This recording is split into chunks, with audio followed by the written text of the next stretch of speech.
Misamis Oriental ubos na sa state of calamity. Kapin sa 12,000 ka mga residente mibakwit. Si Daryl Anunciado sa report.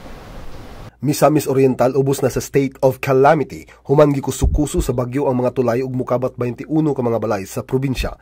Si Governor Yevgeny Vicente Imano nibutyag ng kapin sa 12,000 o sobra sa 20% sa populasyon sa probinsya ang nang bakwit sukad ni adtong Domingo. Duna sab forced evacuation nga gipigayon sa mga pamilya nga nagpuyo duol sa mga suba ug sapa nga kuyaw sa flash flood sa Cagayan de Oro. Samtang sa Davao Region usa ka 65 anyos nga lalaki ang namatay ug laing 24 anyos ang missing sa Compostela Valley. Giilang biktima nga si Cipriano Mick, residente sa barangay Nabok, lungsod sa Mungkayo, kinsa nalumos dihang gisuwayan niini ang pagsalbar iyang mga pananom atol sa pag-ulan-ulan. Ang nalumusab nga si Chris Areteza nga taga-barangay Poblasyon sa Compostela, gikatahong nadala sa kusog nga current sa suba. Si Provincial Administrator Edmundo Pacalan Jr. niingon nga karong adlaw padayon ang damage assessment sa mga lugar nga giagian ni Senyang.